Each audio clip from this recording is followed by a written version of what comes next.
All right, hello everybody. It's been a while. Welcome back. Sure Good to has. see you again. Welcome to the Football King podcast. Sorry for our little winter break that we had there, but I don't know. In between the festive season, it was hard for us to find a time where we were all available. So, um, if you wanted our opinions on those games that were during the Christmas Eve, Christmas kind of New Year's, sorry, we're not going to talk about them. But I don't know. You can email us or tweet at us or whatever, and we will tell you all of our thoughts. You can X us. Yeah, you can Listen, post at us on X. But today, we're going to talk all things from the college football playoff, which just happened last night. It was wild. I think before we even get into the games, we all agree that the times of the games was stupid, right? yes, dude. Yes. My internet's down, right? I'm on my phone, so if my internet does weird things, it's because my All service. right, we got Jonathan, terrible internet, Shane, terrible internet, and then me. So I don't have Blake this week, so you might hear me talk a lot, everybody. Sorry. And well, my internet crashed at 4 o'clock yesterday, so I had to rush over to Buffalo Wild Wings. Sat at Buffalo Wild Wings from 4:15 to midnight because for some damn reason we decided to have a game last till midnight on a Monday. What the Yeah. hell is wrong with these people? Also, yeah. So right, the college football playoff is always on New Year's Day. Most people, not everybody, but most people, enough people, Have to work. take that day off of work Yeah. Oh, to where you could start that game at yes. 3. 2. The first game could start at 3 Yeah, p.m. 3. Central. I like 2. Honestly, 2. 2 would be Yeah. perfect. I think it should be 2 and 6 I was Central Time. 2 and 6 Central Time. So for all of whatever, because your West Coast people, it's still starting at noon. Yeah. That's not that bad of a time. That's when games start in Central Time on NFL on Sunday, and the viewership on that is fine. Also, it's the college football playoff. People will watch it if it's on. Yeah. You could start it at 8 a.m. and people would wake up to watch it. Yeah, look, even if I had to work, I would still in the first game started at 2, I would be pulling my phone up at work watching the game Yeah. while working. Like it's fine. Start it Yeah. early. That was stupid. No, And then, oh my gosh, and of course, most people go ahead. well, what frustrates me is, like you said, is most people are off Monday, but most people got to work Tuesday. It's the same thing with Yeah. the national championship because the national championship is going to start at what, 7 something? That will be the time it's listed at, but they won't kick off till 7:30. 7:45. It would be ridiculous. Yeah, Hold so we're on. going to be up till 1 in the morning. And you know that they're going to put more commercials than normal, which I felt like the commercials was ridiculous during both games. Okay, 6:30 off for the net. It- So that means It 7 says o'clock. 6:30 p.m., so it'll start at 7 p.m. Central. Yeah. Yeah. Which means 4 hours, so it gets over at 11. Well, that's if everything goes swimmingly. Yeah, and then of course, game number 1 goes into overtime, so they're like, you know what we got to do? Let's push the late game back. Yep.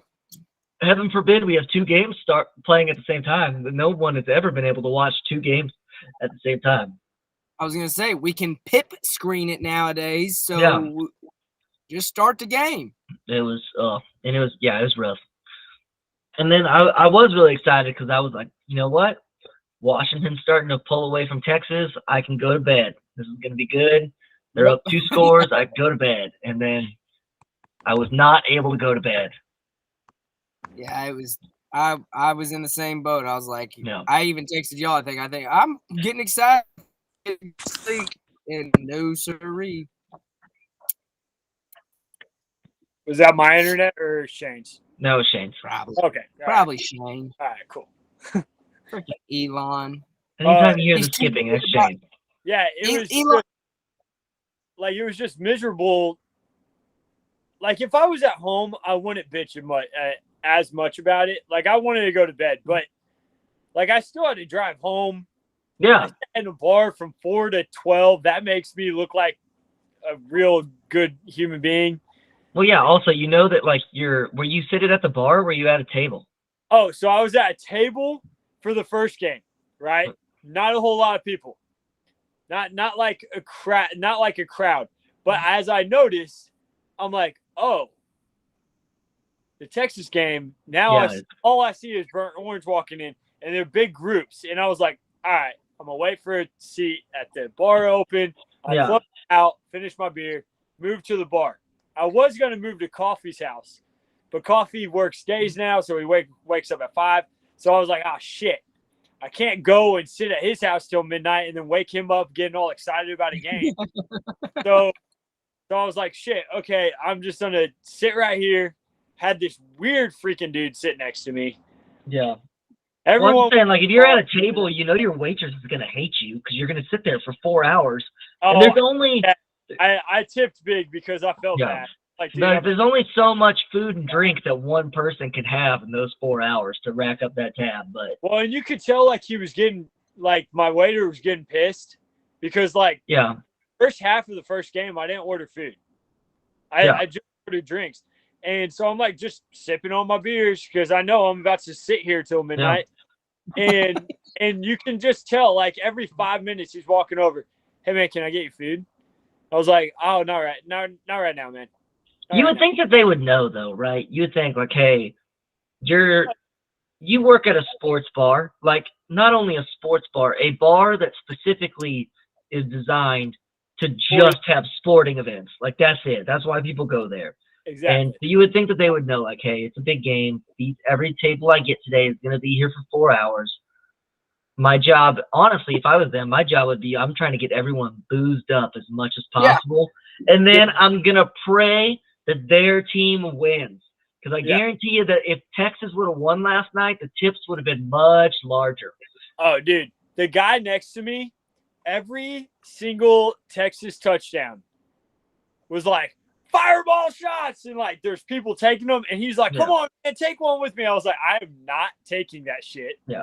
It's not happening. And he was like it's good, and I was like, no, it's not, it's horrible. And you look fireball is a good shot. Shots for Texas. So you looked like a degenerate last night, huh, Jonathan? Oh dude, I drank a lot last night, I'll be honest. Like you were at a bar for 8 hours. Yeah, so like fourth quarter, I was like, oh shit, I have to drive home. And so probably like 10 minutes left in the fourth or whatever, 8 minutes left. I was like, hey man, can I just go ahead and tab out? Like I'm going to hang out till the end of the game, but I'm done. Like no more. The guy next to me is trying to buy me shots. The other guy next to me is trying to buy me beer. And I'm like, dude, I've been here since 4. I know you guys only cared about the Texas game. I've been here since 4 o'clock. He Ubered home, folks. Yeah, he's responsibly Ubered home. Ubered home in a location that has 0 Ubers. Yeah. All right. Safety first. My Uber sheriff's deputy. There's 8 minutes on our personal lives, but let's talk more about the actual football. We'll go in chronological order. We'll save the best for last. We'll talk about Texas last at this point in time, but that was not. Let's start at the granddaddy of them all, the Rose Bowl. I don't know. Michigan beat Bama. I didn't have any formatting for us this week. I just wrote some notes. I wrote my personal thoughts. I'm sure y'all both have thoughts. Oh, we can just talk about whatever our thoughts are. So let's do this. Hey, we'll lead it off with this because there'll be disparaging comments in the future. But we got good competitive football games. Whether it was great football or not, that's whatever. But at least it wasn't 60-12, and I was thrilled about that. Okay, that's what we got last year too, though. Last year, both semifinals were great games, and then Georgia beat them by 60. And we might. Well, to be fair, I'm pretty sure hey, you guys aren't going to agree with me on this. I think if Georgia wins the SEC, Georgia beats Michigan. Oh, I think so too. I agree. I also think that if Georgia won the SEC championship game, that Florida State would be in the playoffs. That would have just been a skull dragging. That game, Florida State literally proved like y'all ain't shit, and Georgia came in and was like, "We're taking it serious," and we're the opt-outs and all those things or whatever. I mean, I think Georgia still dominates Florida State with their backup quarterback. I think Georgia dominates Florida State with Jordan Travis playing. But that's whatever. That's a what if. We'll never know. But yeah, I think that the committee only puts Texas and Bama in because they want someone from the SEC, and they had to pick Bama. And you couldn't put in Bama without putting in Texas, and that's why they left Florida State out. But we already talked about all that. I do think that the committee, so far, the games were fun. They were good. They were good games. They were really good games. They were close games. Every team has their flaw. You could see their flaw on display. Yeah, yes, and that's that. I think that's one thing we're gonna get on Monday night is. Most years you see one of the teams going into the Natty and it's like, oh, they are arms lengths ahead everybody. And this year it's I don't know if there is that team. I think they both. Yeah. I think Michigan's in a – I hate to say it. Dude, watching Michigan just dominate the line of scrimmage – and Texas averaged 7 yards a carry on Washington. Washington didn't play any run defense. It's just decided not to run the fucking ball. Well, the question is, can Michigan defend the pass? That's what it's going to come down to. That's a good point. I don't know. I have more faith in Washington being better than TCU did last year. That's all I'm saying. Yeah, Washington, at least, I have faith that they can score the points. So I think Michigan probably walks away with this win. I think that the thing is, though, I think that Michigan's the better team, but it's not like you're expecting what happened at TCU to happen. Correct. No, yeah. We went into that game saying, hey, Georgia's about to just dog walk TCU. Yeah. Everyone knew it was coming. Yeah. Maybe not to the extent that it happened, but we knew that there was a mismatch. Yeah, we all knew it was coming. That was one of those games where you could have gone to bed at halftime, but you stayed up just to see how bad it got. How bad it got, yeah. Dude, I couldn't stop watching the Georgia-Florida State game because of that. I was like, this is fascinating. This is just incredible. One thing I will say is, fast forward to the end of the game. Maybe I should be. No. Okay. We'll cover the end of the game last. Okay. Okay. Can we? That's going to take a whole bunch of our time, I assume. Let's talk about let's talk more general things still. How did a team make the playoffs with a center that can't snap a football? That's what I want to know. I don't know. Dude. I mean, it's been the whole year. The whole year, yes. That kid has not been able to snap a football, and he's still playing. I think he gets the yips. Because, I mean, it's been like in big games. It's been in all of them. I don't know, man. And consistently. He's consistently low. It's pretty bad. It was that last night was really bad. Really bad. I mean, I think none of them got by Milroe. But enough of them threw the playoff because he had to take 3 seconds to find the ball. Yeah. Way low, to the left. Way low, way left, way right. I mean, he's just all over the place. If I'm a betting man, that kid is not going to be playing much next year. I just don't get. Do they not have anyone else? Because it's been the same guy all year, and he's been terrible. Also, how do you get recruited by Alabama as a center, but you can't snap the football? It's a solid argument. Is there something we don't know? Like before the season, their center got hurt, and this guy's not even truly a center. I have no idea, but you would still think that that Nick Saban, a Nick Saban-led team would be able to teach a kid how to snap a ball from September to January. I thought Nick Saban was gonna pull him out after the really bad one that him and Milroe got into it. Yeah, but it's been all year and he hadn't pulled him out. This might go down as Saban's worst coaching job. Can't get a center to snap a ball. No, I mean I think this year was Saban's best coaching job because this. No, I'm just talking about he's had since his first year at Alabama. I'm just talking one position. No. I mean, I get what you're saying, but yeah, I thought when the bad snap on third down, it turned out to be like 3rd and 21. It was the only one that got by. Yeah.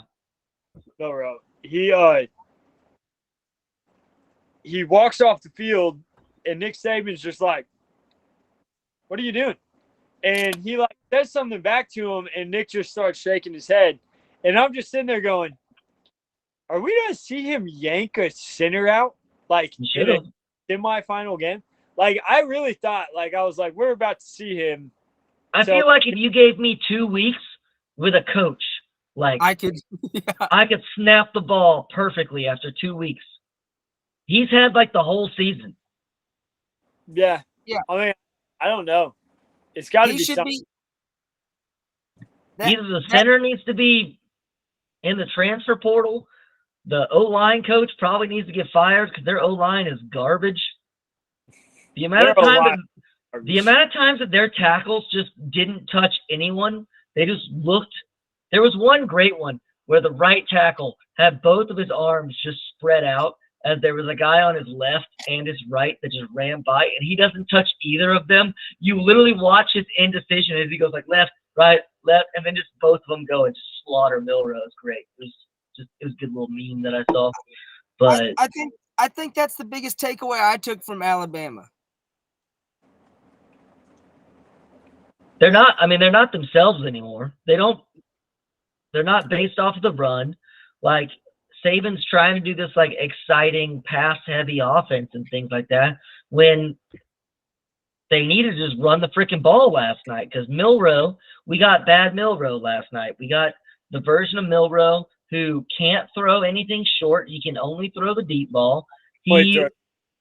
He was nervous as all. He would have a guy wide open 5 yards down the field. He's like, nope, I'm going to try to run instead. Or like, I'm going to wait for 10 seconds before I actually throw it. I mean, he was nervous as can be.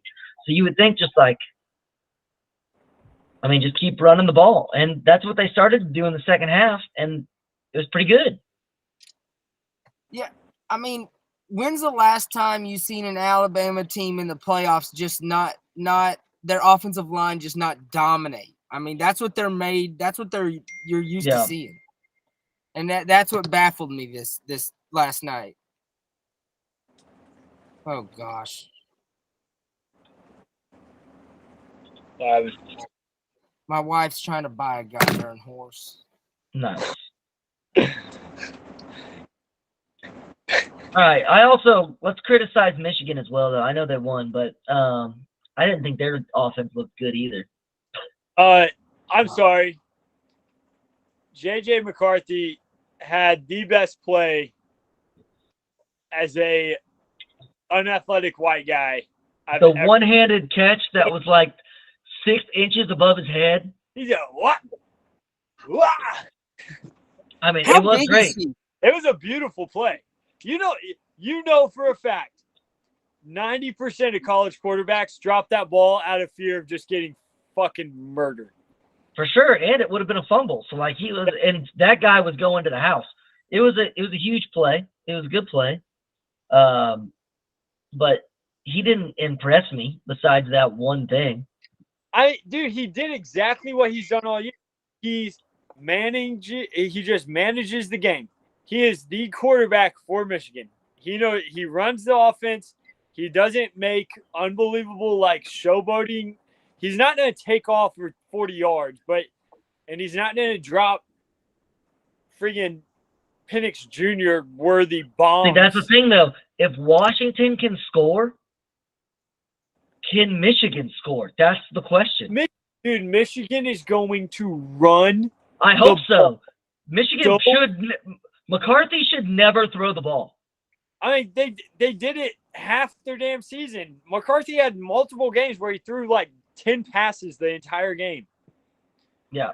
Also, okay, wait, while we're on the topic of him, I think it was Harbaugh came out and said that J.J. McCarthy is the best quarterback that Michigan has ever had. That's just the stupidest thing I know. I mean, Tom Brady, was it Chad Pennington played there? Pennington was way better at Michigan. That's and funny. Probably professionally. J.J. McCarthy is not very good. Yeah, that's an interesting interesting comment. Now, I mean, granted, you have to say it. Like, you're the coach, you have to say it. Hype your guy up. You don't have to say it. Why do we have to say that everyone's the greatest of all time? You could just say he's a good quarterback and he's talented. That's all you got to say. You could say that he's been the best quarterback that you've coached. Yeah, that's fine too. You don't got to say that he's better than every quarterback that's ever played at Michigan. You could make a joke and say he's better than every quarterback who's ever played for the Chicago Bears. That'd be funny. Yeah, that would actually be funny. But I'm tired of just this all the time. Everything nowadays has to be compared. This is the greatest blah, blah, blah of all time. This is the greatest taco of all time. This is the greatest kicker of all time. Brandon Aubrey's the greatest kicker of all time. J.J. McCarthy's the greatest Michigan quarterback ever. Hey, he was good. He got us to the national championship behind a great defense and a good run game. Yeah, behind Corum or whatever, however you say it. It's Corum. Blake Corum. I think that's about to have a game. No, so is Edwards though. Edwards, that change of pace back. That guy's also going to have a game. They're going to feast. Yeah, that's where Texas screwed up, but we can get to that later. But crazy. The only thing is, the thing that's going to hurt Michigan, like you said, Austin, is Washington can score. So, well, we don't know yet. We'll find out. Well, yeah. The problem is Washington's problem with their defense is that their secondary is one of the worst secondaries in all of college football. So, and they just played probably one of the other worst secondaries in college football. That is true. So, not a good start, not a good test to get you going for the Natty, because Michigan might punch you in the mouth. Yeah, I think the semifinals to the final is going to be going to be very different styles of games. Yes. Here's my point that I wanted to compliment both the teams in the Michigan-Alabama game. This was a good old classic football defense. The tackling in this game was incredible. I think you could probably count the missed tackles on one hand. Yep. It was awesome. Every player in space besides Alabama's first touchdown run, where Jace McClellan just shook that safety out of his shoes. Other than that, the tackling was amazing for the entire game. There was very few big plays. You had to matriculate the ball down the field to get there, or have a special teams mishap, which we'll talk about next. But just both teams' defenses played good, solid defense. They made all their tackles they needed to, and it was that. That's why this was my most favorite game to watch of the two. Yes, I was just about to say that. I much rather watch a game like that where it's actually a chess match rather than just go score in 2 plays and let them score. Okay, let's score. Because I honestly think this might be my hottest of takes. I honestly think that Alabama's defense played better than Michigan's defense did. I just think that Alabama's O-line is so bad that it made Michigan's defense look amazing. Yeah. So many times, there was people just not it was a 4-man pressure and no one blocked anybody. And it was just all right, well, you had 5 against 4 and you lost because no one blocked. the more you say it, the more it blows my mind because it's like I just can't think of the last time I saw an Alabama offensive line be so god awful. Yeah, it was cool. It was rough. They're very All right. soft. Let's talk about let's get to all of the bad parts of the game. Starting off with the special teams. Holy crap. Although I did learn today that apparently Michigan's special teams coordinator is Jim Harbaugh's son. And it's just really? what are the odds that he fires his son? Because they had 3 fumbled and 3 muffed punts and a missed field goal and a bad snap on a field goal. Yeah, it was or an extra point. Not pretty in the special teams department in both games, frankly, but yeah. The Michigan Bama game was much worse though. Then you can't muff that punt. That's the one thing I don't get. You cannot muff the punt. You got the first muff punt. He's at a dead sprint. The first muff punt. He is on a dead sprint, like from 40 yards away, and at that point I got to just stay away from this ball. He's trying to catch it like at a full sprint, and I think it hits his knee because he catches it low too. Just you got to be like, nope, not get away. Yeah, just tell your guys to get as far away from that football as humanly possible. And then the one at the end of the game where he muffs it and thankfully recovers it on the 1 yard line instead of 6 inches further back, to where that would have been hilarious and the greatest college football moment ever of Michigan losing on a safety on a fumble, muffed punt. That would have been awesome. Okay, Does he put his knee down on purpose, or do you think he just got lucky? No, it doesn't matter. It's where the contact with the defender first happens because of forward progress. All right, so you can't tackle him into the end zone. No, or else they would, because that kid is tiny. You would just every single time you would just pick him up and go throw him in the end zone. Yeah. Okay, but my one question about that still is, I knew that, but if you watch it, he kind of starts to backpedal a little bit to try and go sideways, it seemed like. So shouldn't that really have been a safety? Because no, the whole ball has to be in the end zone when the defensive player makes contact. If even the nose of the ball is out, then it's not a safety. Okay. Because I was like, just like how to score a touchdown, just the nose of the ball has to be in the end zone. Well, you know what? This is a different game, but we're talking about rules. I didn't realize for a quarterback to be considered throwing across the line of scrimmage that their entire body had to be. Yeah, I had the entire body. I learned that last night. I've been watching football. I've complained about. I always thought it was like one of their feet had to be behind, but no, it's the entire body.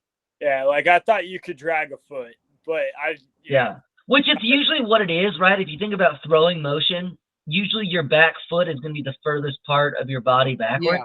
But then that was just a weird throw by Penix in the UT game that, somehow his feet were ahead of his head or whatever. I don't know. But I can't tell you probably how many times I've disparaged a ref because I didn't actually know the rule. Also, what made that play look worse was the black line for the line of scrimmage was like a yard back further than it was supposed to be. So it looks atrocious. I think I texted Sarah immediately, and I was like, these refs are terrible. And then, like, upon replay, I was like, I apologize to the refs. But they also still suck. That's funny. Yeah. All right. Let's wrap up the Michigan-Bama game with just it sucks. It was such a good game that was the ending. Like, it's the most anticlimactic ending of all time. Just a bad snap leads to a botched play, and then he gets tackled for a loss. I truly think Bama thought about it too much. It was like icing the offensive coordinator. I mean, so if the things that I saw on the internet today are true, Bama had a walk-in touchdown. Yes. They had a walk-in touchdown if that snap was correct. Perfect. So honestly, the offensive coordinator calls a great play. But they have a center who can't snap a football, which is like your number one priority as a center. Yeah, because the left side of the field past the guard was walk-in. You It would have required the wide receivers to be able to hold their blocks. So if the wide Yes. receivers miss their blocks, then whatever. But we're going to assume that they make these nice, easy blocks, and whatever the running back's name gets to walk into the end zone. But I will say, on first viewing, it looks like the play call is just run Milrow right at the line. Because once again, we talked about this a lot this entire season. Milrow panics. He easily could have picked that ball up and thrown it out to the flat and been fine, but he panicked and was like, I'm going to run straight at them. Yeah, I think it was the lack of experience of saying, like, oh, shit, what do I do? Run. Like, that's what I'm good at. I'm just going to run. And that's the same thing that happened when they played Texas. Don't run straight into just all of the defense. Yeah. I was like, if anything, start running sideways. That way you could throw it to somebody. Create more time on the play. He just ran straight at all the bodies. Like, it was like didn't even look like he looked. It was like he got the ball and he was like, fuck. And he just ran straight into a wall of people. That is exactly, what it seemed like. It was bad. It was not great. It looked like watching it live, it looked like even without the snap, it looked like it was a terrible play call, like a QB run. But then when you see the other stuff, you're like, oh, the snapper, which we knew was a bad snap, but then it's like, oh, well, that's not exactly what was supposed to happen. And it would have been a touchdown, really and truly, if that snap would have. I mean, we can't say that, but you would assume it would be a touchdown. But it's. I still, if I was on the 2-yard line, I'm cool with it. I still would have liked some type of RPO at least in that. Maybe it was. I don't know, but. Saban said it wasn't, but I mean, it really looked like it at some point. I wish the two endings, I wish the two final plays would have been switched. Yeah. Like those would be, I don't know, it would have been more fitting if like the Texas game ended on Texas losing because of a bad snap. Like that seems more fitting. And then the Alabama game ended with, Michigan making a good defensive play. That seemed like I don't know. If those two would have switched, it seems like it would have been a better fit. But leave a better taste in your mouth. Yeah. Because I feel bad for the kid. Like I feel bad for Milrow that that's how it is. I mean, not only that, just all season, his offensive line is just so bad. He's just if he is not just a freak athlete, Alabama would never win a game. Yeah. Their entire offense is just him doing something special. Yeah. But if he could just hone a little Johnny football in him where you can find gems in the midst of chaos, he could be better. Now, they do need a new offensive line. That would help tremendously. But he needs to be able to, when stuff doesn't go as planned, he needs to not have his butthole get so puckered up that he just trips.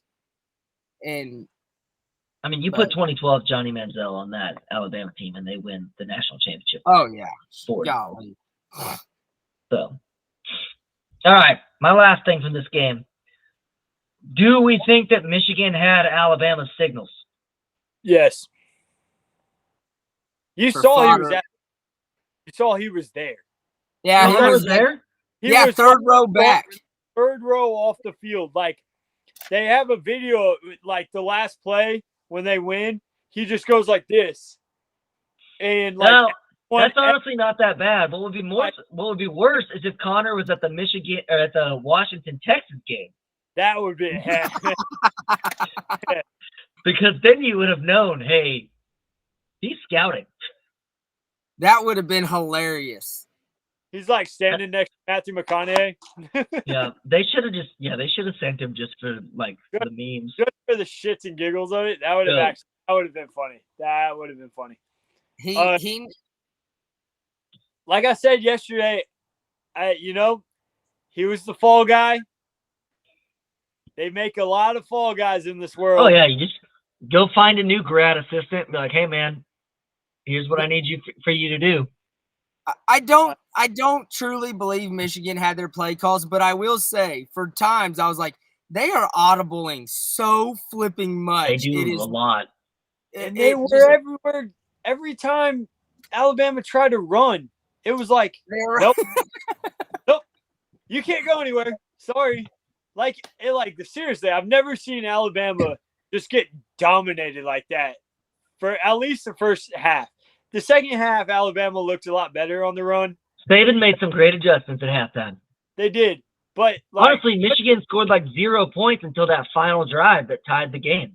What's to say Alabama didn't walk in and Nick Saban was like, change the play calls, change the signs? It's possible. It's in the back of everyone's head.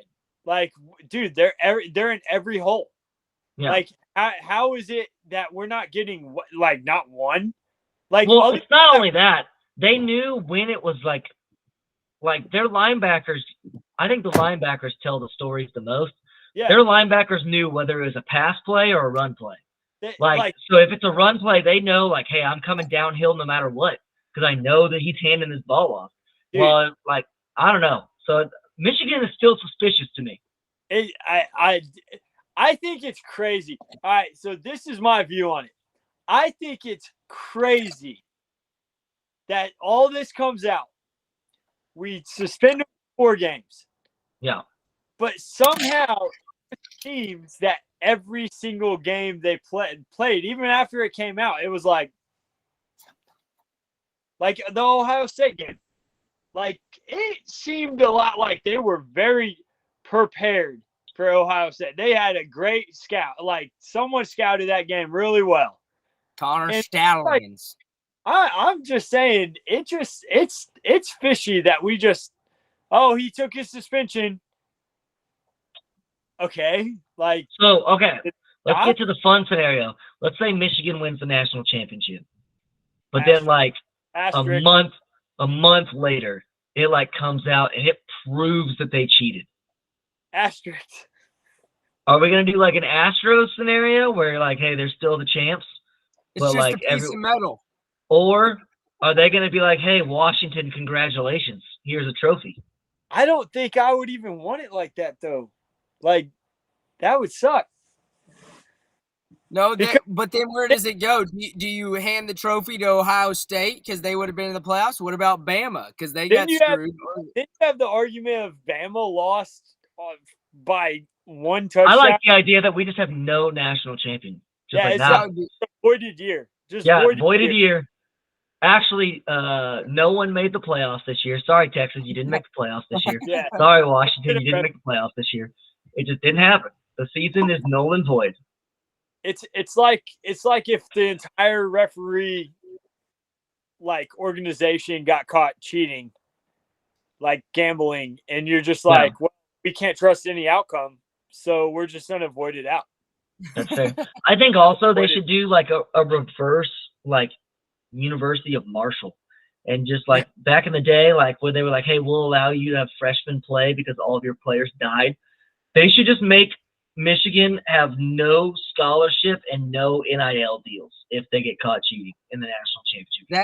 That would be great. You got to play with all people that you convinced to play just because y'all are Michigan. Y'all talk about how big of a program you are. Get people to play here for free.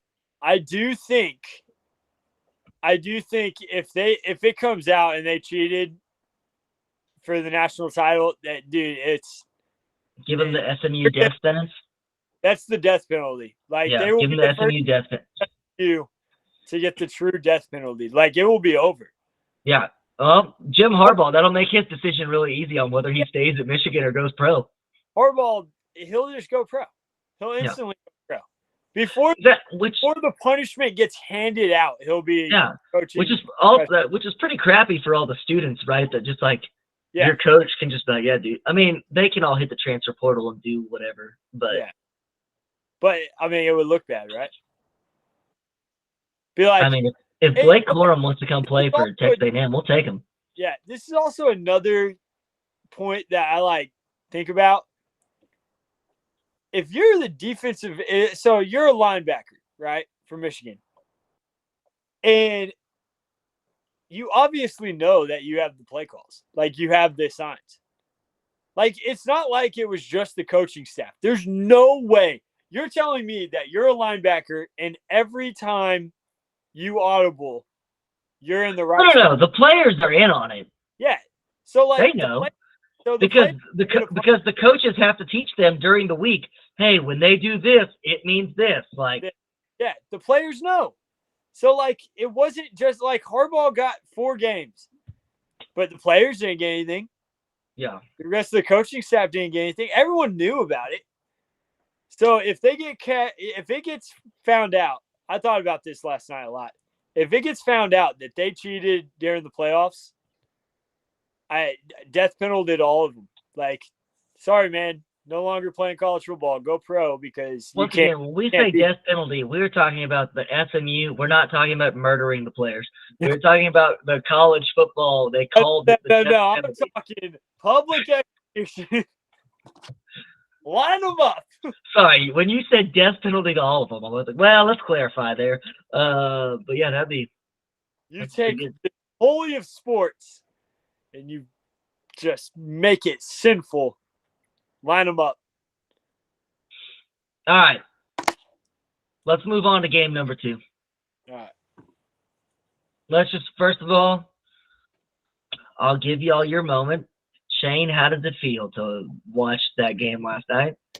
I was like a kid in a candy store. I'm not going to lie, about the last minute of the game, I was trying to find a tall building in Groesbeck, Texas to climb to jump off head first in the chance of a terrible ending. But, you know, there's nothing more I like than watching 50-year-old grown men cuss out 18-year-old Washington players.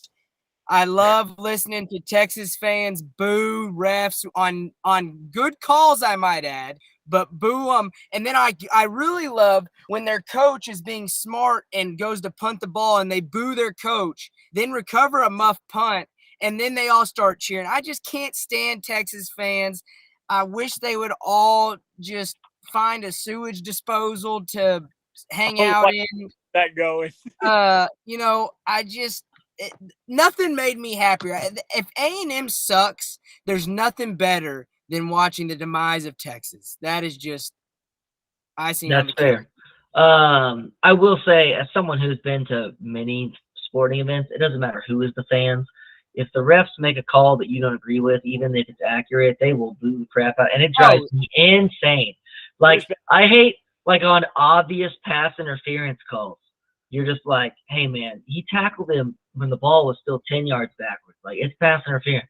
And just the whole stadium's just booing because they don't like the penalties. Like, it's a good call. Relax. There are plenty of bad calls per game that we could boo. Let's not boo all the calls that are actually good calls. I agree. Yeah, and I'm sure I'm guilty of it too, but hey, let's just boo Brad Allen as much as we can. All right, let's talk about the game specifically, though. Michael Penix could throw a ball wherever he wanted to last night. Oh, my gosh. Not only, but a lot of times the guys were wide open. But some of the throws that he made were just amazing. Dude, that, like, every pass he threw over 30 yards was incredible.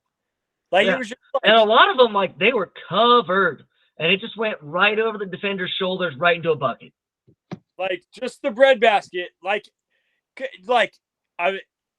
I'm saying this knowing it's not that easy. But to play wide receiver for that man would be beautiful. Because, like, there was that one, like, 50-yard bomb he threw. Perfect spiral. Guys covered. And it literally kind of looked like the guy just put his hands out. And the ball was just there. Like, it was just, like, so easy for the receiver to come down with it.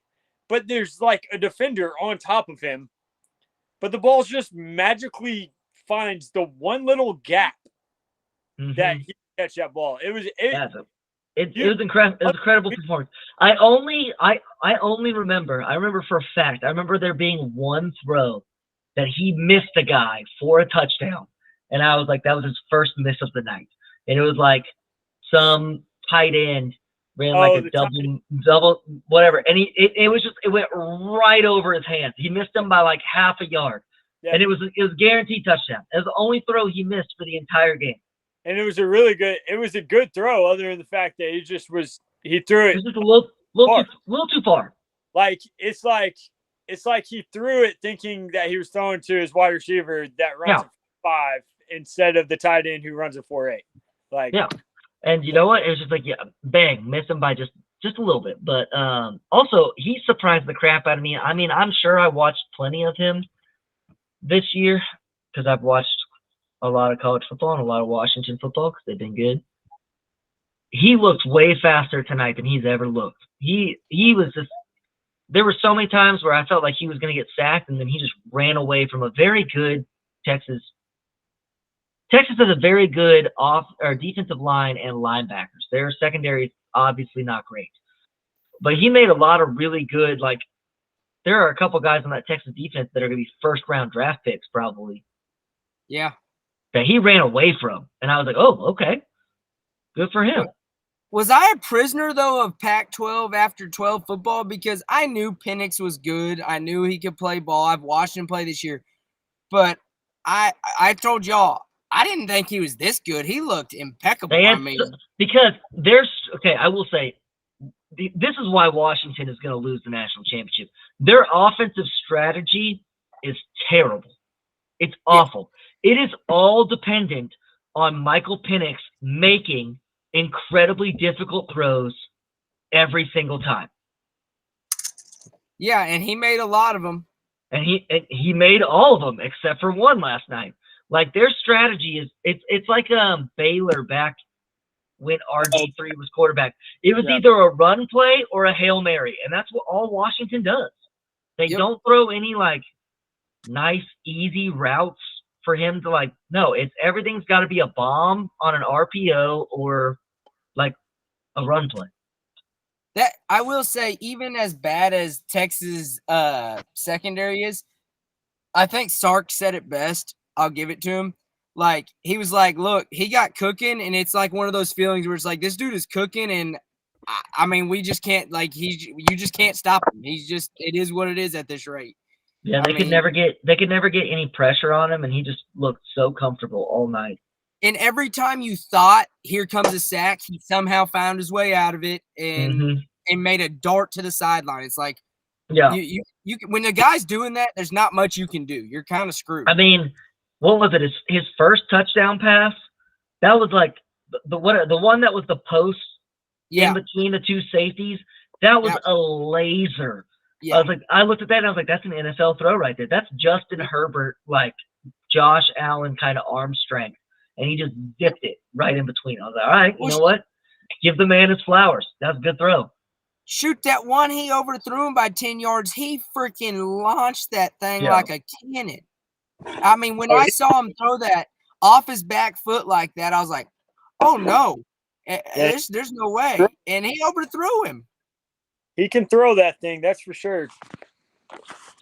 It's true. I will also say, hey, NFL scouts are drooling over it, the way he can throw that. He might not be any good in the NFL, but they're drooling over that. They love it. Yeah, I still am shocked that he doesn't have a first round grade for the draft. The Raiders rumored to take him in the first round. I think Mel Kiper's got him as a late second. Yeah. The Raiders are the only team that I've heard that is rumored to look at him in the first. Because is it his size? Is it his size? Is it the same thing? We all know, they'd be scared after Bryce this year. Because, I mean, he's not tall. He's not a big guy, but I know Antonio Pierce, who's now – is he 6'4", 6'5"? I don't know. He looks short. Is it because he's left-handed? If he is 6'5", he's just very thin because he looks small. I think Austin. I think it's the lefty. I think it's the lefty. When was the last time there was a tall left-handed quarterback? Tim Tebow. Maybe. Because I was like, Tua's not big. Steve Young wasn't big. Nope. Yeah. Michael Vick wasn't big. Oh, he's 6'3", 215 pounds. Ain't no way he's 6'3". That's Ain't not no way. horrible. Well, this is good size. Wikipedia, so how accurate? He looks, honestly, I think he looks thick. I don't think he looks skinny. Oh, I think he looks thick. I I think he looks short and stocky is what he looks like. Yeah, that's what he does look stocky. He He does ain't look very 6'3" though. athletic. Ain't no way. When he scrambles, he looks super athletic though. Like Yeah. like it's almost like that game last night. There were plays where like 70-80% of quarterbacks in college football would have taken a sack, and like he just like it's almost like the defense wasn't there for a second. He was like, Yeah. "Oh, I'm here by myself." He's the opposite of Jalen Milroe. He's so composed. He's stoic. Oh yeah, Stoic. It's probably Yeah, because he's like 24 years old. But he is. Yeah.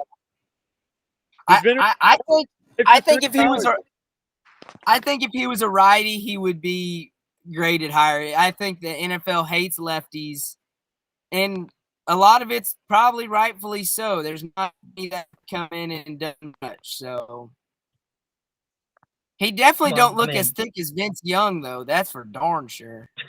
well, Vince Young is like 40 something at this point in time. Surely Oh. so.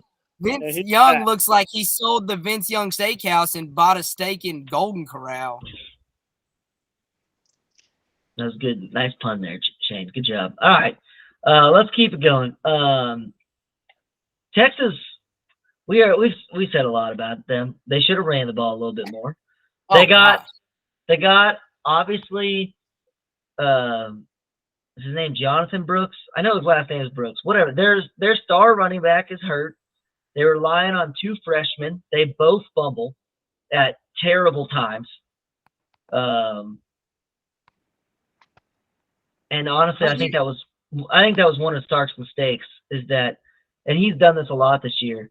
Like C.J. Baxter fumbled, and C.J. Baxter is a very good true freshman running back, and then he didn't play him again until I don't know his first name. His last name is Blue, and then he fumbled, and then he put Baxter back in and didn't put Blue back in. Stark kills a kid's confidence by just like, oh, you made a mistake, sit the bench. And in that game, if it was just a regular season game, okay, I'm fine with it. But that game, Sark is a good offensive play caller. You got to he should know better than just. I mean, if four stooges could sit on a couch and sit there and go, "Hey, they can't stop you running the ball." Yeah, I know they fumbled the ball, but they can't stop you. So you need to run when they weren't getting nothing going. You got to run the ball down their throat. I mean, Stark proved to me last night that he's not a good coach, though. I mean, he's not a head coach for sure. Yeah, he's not a great offensive coordinator. Great offensive coordinator. But he made. I mean, yeah. C.J. Baxter had 9 carries for 64 yards. That's 7 a carry. Yeah, 7 a Even carry. Ewers. Yeah, I mean they averaged 6.4 a carry. All they had to Could do you was just run the ball. Just run the ball. Look, and you know what better way to boost a kid's confidence is you're in the college football playoffs. He fumbles the ball and you say, guess what? We're demolishing him. We're going to keep giving you the rock. So be ready. I mean, maybe like the next play, put in the other guy and like give him a couple snaps and then switch it back to him. Yeah. Also, it would have kept Penix off the field and would have like let his arm cool off because it was like, oh, what was that? What was the basketball game back in the day where you would get on fire? Oh, that's what Penix was last night. NBA Street. Yeah, whatever it was. Oh, NFL. Yeah, NFL Street. No, but it would have been whatever. NBA Jams, I think is what it was called. Yes. And just like, you'd hit 3 threes in a row and your guy would be on fire and just never miss again. But you and I used to play on the Xbox, the NFL version where they're like, oh, for sure, people and shit. Yeah, with Ricky Williams on the cover, I remember. You know what I kept thinking last night watching that game, and this is stupid because he's not even in college. All I could think is, if Texas had Bijan, this would be unstoppable. possible. I mean, they definitely increased their offensive line. All right. That was a weird second half of football.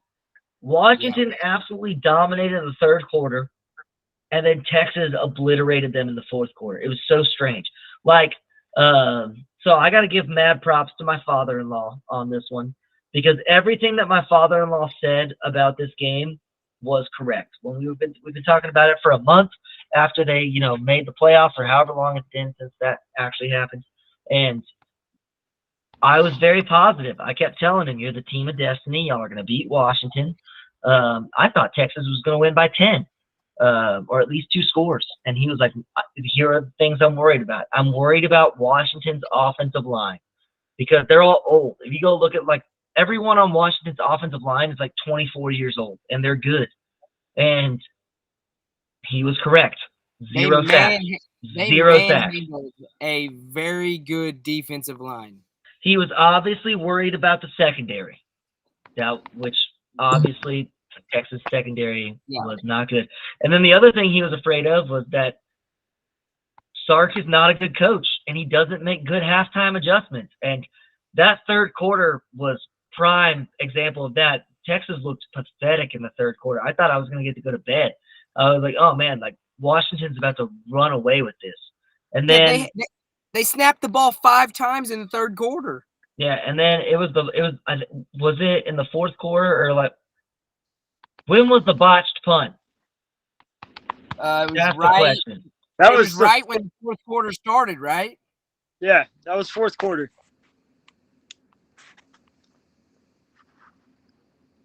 I could be wrong. I'm trying to find it. Why can I not find it? It was in the first half. Oh yeah, it was like it was in the second quarter. Early second quarter, right? It was in the second quarter. Never mind. I don't know, but you look and right after halftime, Washington took the opening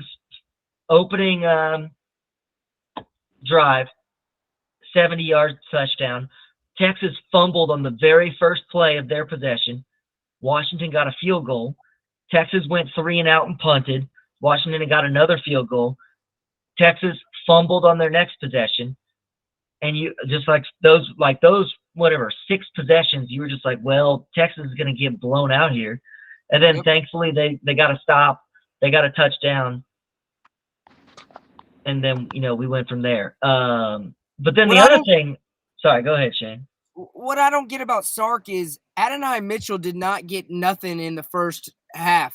And halftime adjustment should have said, Quinn, look for this guy. He's a game changer. No, that corner, that number 1, I don't remember his name, for Washington. That kid's good.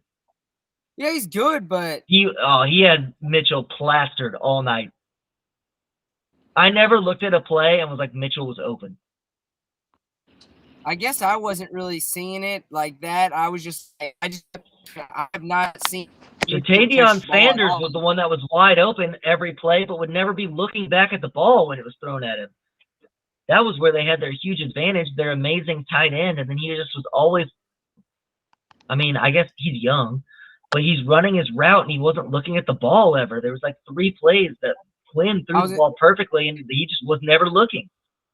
It felt like that was 3 drives in a row too, and it was on third down and he's wide open and just at his feet because he's not paying attention. 2 plays back to back on the final drive of the game. They threw it to him twice in a row, wide open, just not looking.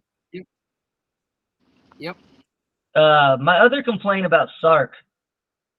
All right, got to be the fourth quarter at this point in time, but when they're down 13 points, they score a touchdown. They kick the field goal, extra point. Why? Yeah, I thought. Yeah, that's why they lose. Yeah, go for it. That's why they lose, because then he has no balls. Then Washington. I don't think that. I think he's not smart. I don't think he does math. So you're down 13. You're down 13. Okay. The reason why you go for 2, because a field goal doesn't kill you if you go for 2 and you get it. If you don't get it, the field goal still kills you, but you tried. but you still would need a touchdown to win the game. Yeah, it doesn't put it out of reach. So it doesn't change the scenario. But when you go and kick the extra point, and now you're down 6, when Washington gets a field goal and then goes up by 2 possessions, you can't win the game. He was too busy boozing up at halftime. All right, no, he is. Let's not say that. We're not trying to get any slander on here. Allegedly. Well, I would Yeah, have I put just thought, the guys that had some problem with the sauce in the past. I just thought that was real weird and not good math. But I don't know if there's someone out there who knows math better than me, or football math for that matter. Like, tell me why he made the right decision. But I disagree. I think he made the wrong decision. Should have went for 2.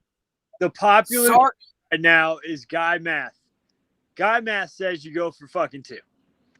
Okay, well, but not even that. So, like, let's say you're down 13. You get the touchdown, which they did. You're now down. Okay.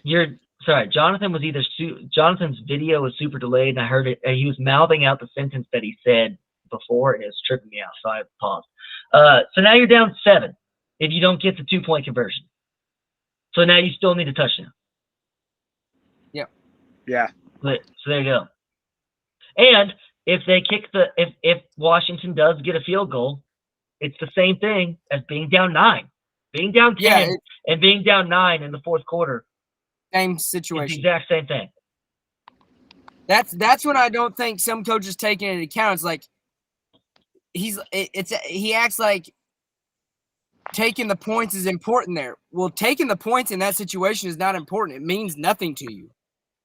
Yeah, I think a lot of coaches, Mike McCarthy, and if we're going to use a professional example as well, don't understand that in the fourth quarter you're playing against 2 opponents. You're playing against the other team, but you're also playing against the clock. So, like, there becomes scenarios where, like, hey, being down 2 possessions, it's impossible to win the game unless what happens. You have the stupidest rule in all of sports. I'm sorry. There's been a lot of debate because CeeDee Lamb fumbled through the end zone and got a touchback. So everyone decided to say on the internet that that's the stupidest rule in all of sports. No. You are injured, so now the other team gets a free timeout is the stupidest rule in all of sports. Dude, he's got to crawl off the field. Or you look at your lineman and you go, carry me the fuck off the field. That's what Austin said earlier. Yeah, I said that when we weren't recording. But also, like, can you just, like, as a head coach, just say, hey, no, don't give him the injury timeout. Just give me the delay of game. I don't want it. Oh, yeah. That would be. Like, the rule just makes no logical sense. That's my problem with the rule. It makes 0 sense. It makes sense to me if you're on defense and you're trying to slow like Alabama did when, like, the hurry-up offense became super like used in college football, where Nick Saban would have his guys fake injuries when that first became a thing. I used to love that. I understand why it would be called if you're on the defense, but it literally does nothing but punishes the offense. Because if you're under 2 minutes and you're on offense, you're winning the game. Yeah, there's no reason to fake an injury. But that's it. Like, if you take what Johnny said, have your lineman take you off the field, tell him to take me off slow. I'll take the delay game. Don't even take him off the field. Just stand him up. Just say, hey, man, I need you just to stand still. We all need to stand still. And, yes, we'll take the delay game. Washington still would have had to punt, but there would have been 15 seconds left instead of 45. And as we've already talked about on this podcast, 45 seconds in college football is an eternity because the clock stops every time you get past the first down marker. And it's an eternity when a lot of the defenses aren't very skilled. Yeah. And when you do catch interference on a short punt. Yeah. Whatever. Is his first name Kellen? Kellen DeBoer, or whatever the frick his name is. Yeah, he's stupid. Yeah, Both of those. So here's why Michigan's going to win, because Harbaugh's skill is way up here and he is Yes. way down here. I mean, he was trying to lose that game. This is not a piss on Sark podcast. This is both of those coaches are idiots. I mean, I think Sark is also an idiot. So I will. I'm saying I think Sark's Sark pretty bad. and DeBoer are both stupid. Yeah. I think Sark's pretty bad. Hey, let's go back to Sark being bad. So they get this miraculous. One of the players gets hurt. I get 45 seconds on the clock. They march the ball all the way down the field. And then with 15 seconds left, what yard line were they on? The 12? Yeah. Yes. They threw the ball backwards. They threw a swing pass. With 15 seconds, they're on the 12-yard line. Their first, instead of taking 4 shots at the end zone, their first play was to throw the ball sideways. And that was out of a timeout. Or out of a it wasn't a timeout, was it? It was out of a clock was it was out of a timeout, and Washington took timeout. Washington took a defensive timeout. Out of a timeout, they threw the ball also to the short side of the field so that he could run out, but then there was no space. Also, it wasn't even a screen pass. It was a pitch. It was a run play, wasn't it? It was bad. It might have been. It was bad enough that Sarah texted me, "What is happening?" You can't have that play call in general there, but you sure as heck can't have that play call out of a timeout. Especially, you've got 15 seconds left in the game, and they ran a 5-second play that went backwards -1 yard. It's like you said earlier, he's a good offensive coordinator. Like, the guy obviously made some stupid play calls. No, and from watching them the whole season, with in-laws from the University of Texas, he has no idea when to call timeouts ever.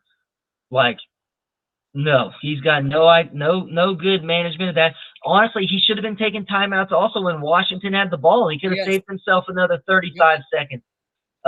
He's just got no clue what's going on.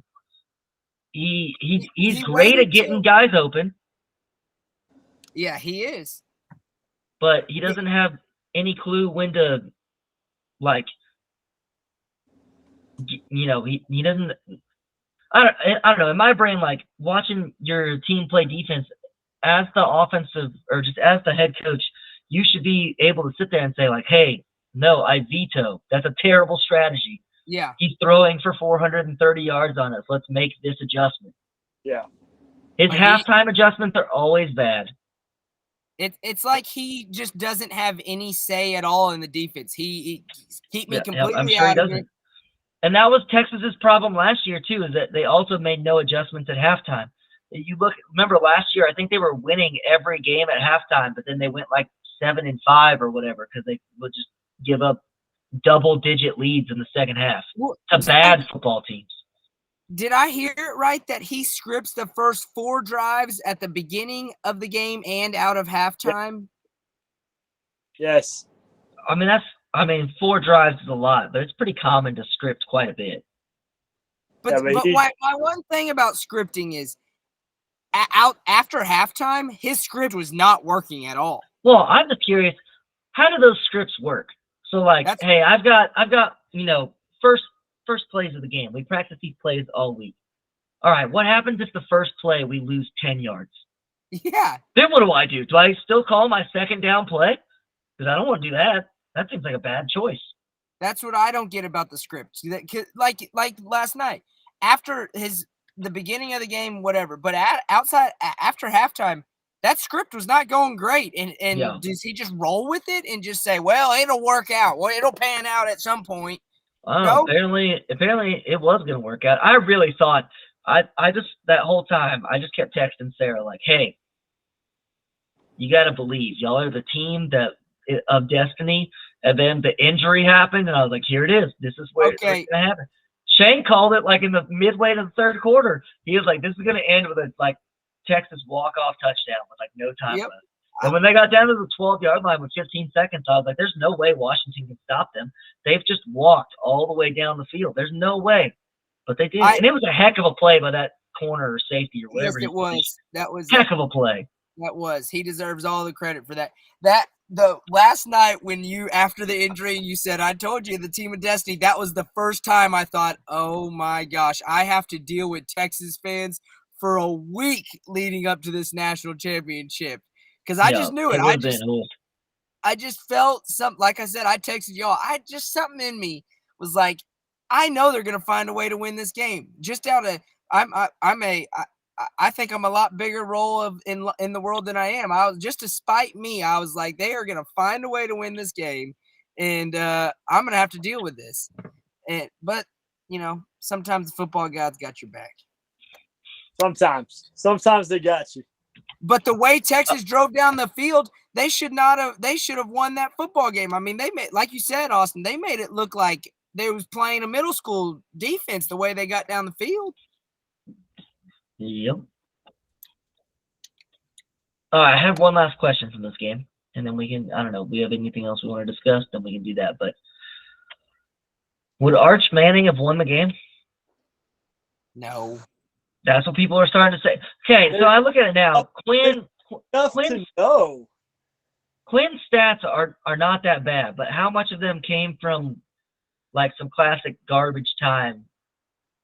Those last two drives helped his stats a lot. He ended up with 318 yards passing. What's to say that you put Manning in and he doesn't just freshman choke? My thought process was, so we already went through in the second half, right? When it goes touchdown, fumble, field goal, punt, field goal, fumble, whatever. If Texas didn't, when they were down 13, if Quinn didn't lead them down the field to score a touchdown, which he did, good for him, I was sitting there like they're going to put Arch in for sure. If it was still a 2-possession game and Quinn hadn't been doing anything in the second half, I was looking at that saying, they're going to put Arch in, I bet, and they're going to just see what happens. Here's the thing. But they didn't have to. So.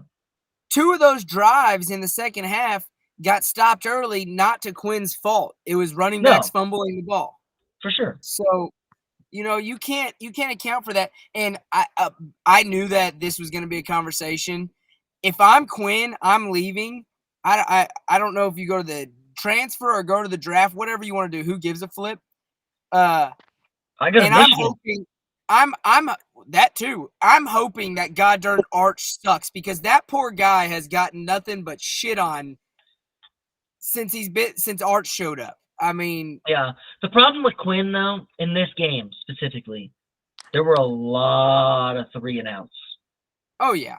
Yep. So like that was the problem. Like even in the first half, like they scored one of their touchdowns in the first half just because Washington drops a punt. Yeah. And they only had they had 2 decent drives in the first half. And besides their 2 decent drives, everything else was 3-and-out, 3-and-out, 3-and-out, 3-and-out, 4-and-out. So it's like not ideal. What happened to Quinn that had Arch getting warmed up? I didn't see it. That was my other question. Thanks for bringing that up. Did Quinn get concussed on that sack? That's the real question. I would not be shocked if it came out that Quinn got a concussion on that sack where he did the Tua and his head, the back of his head slammed into the ground. How did I miss that? I didn't even. All of a sudden, I see him showing Arch warm up, and I'm like, "What happened?" Actually, sorry, it might not have been a sack. It might have been like he threw it and then got hit. But Quinn took a big hit, and that's where I was like, "Oh, are we gonna see Arch?" But then maybe concussed Quinn played better than sober Quinn. Yeah, because I think in the first half he had like 90 yards passing. Yeah, it wasn't great. I mean, it was bad. He threw barely over 50%. Yeah, in those situations though, I'm like, you got to ride it out with him and see what happens. Yeah. Because putting a freshman in doesn't pay off very often. It worked for Alabama once, maybe twice. I don't know. Yeah, I just don't get. for the two of them, both of them are saying that they're staying, and it makes no sense. One of them has to leave. If I'm Quinn, I'm out. I'm gone. I don't think Well, so. if I'm not Quinn, I'm saying, no, screw this. I made the playoffs. Like, he made the playoffs. Manning needs to go. Manning needs to transfer. No, but if I'm Quinn, I don't want to listen to these assholes. I took your team to the playoffs, and then I got to listen to these assholes say, "Oh, we want Arch." No, I would want to leave, and it just blow up in their face while I'm sitting at Michigan, hopefully winning, going to the playoffs. You can't have both of them there next year, though.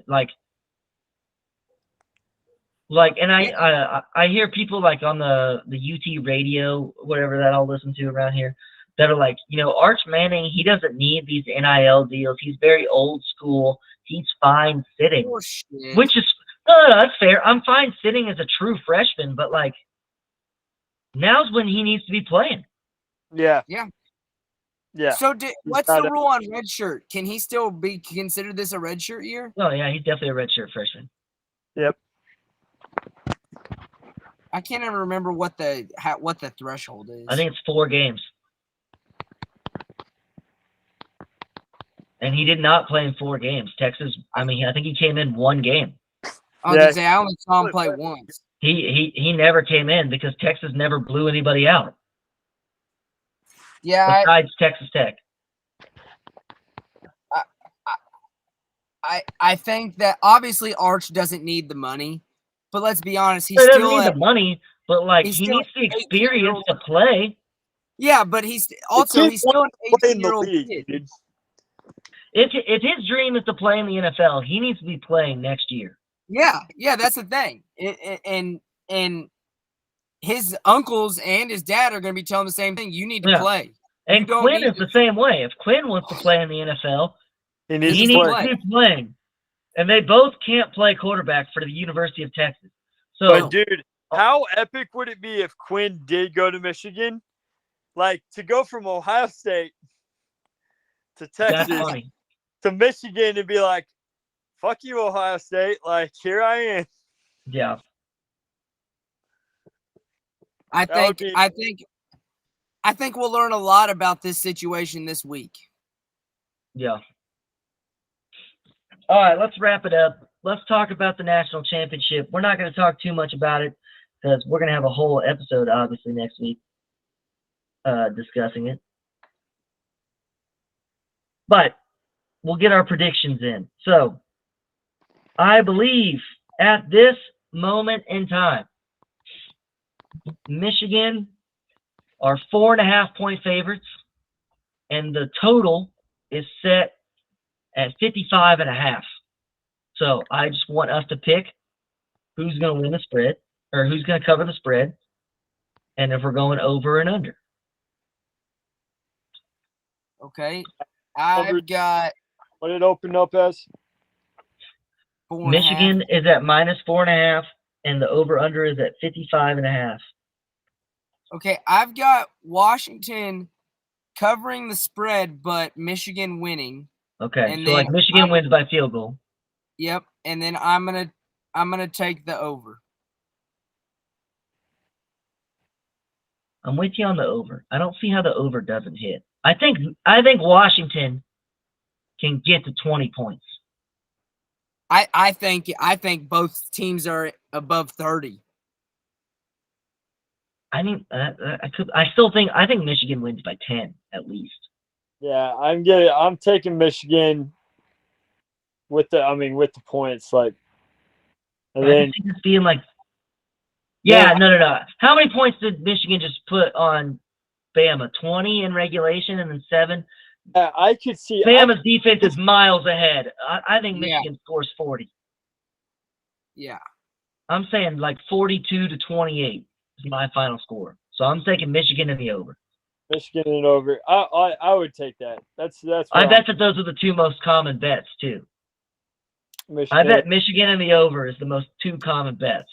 Oh, I bet. Oh, I guarantee it. So probably gonna see a nice 7-3 Washington over Michigan national championship game, but I do kind of hope that Washington wins. I really don't like Michigan, so I hope Washington wins, but I don't think they will. Oh yeah. It would be cool though. Yeah, it would be cool. That'll do it for today's episode. Thanks for hanging in there with us. It was a bit of a longer episode, but college football playoffs, there's a lot to talk about. Tune in tomorrow for us talking about week 17, getting ready for week 18 of the NFL. And you know what? We appreciate all the love and support and the 5-star reviews and the likes and subscribes. Keep it up. And we'll see you next week after the national championship game. And always remember, make good choices, everybody. Make good choices.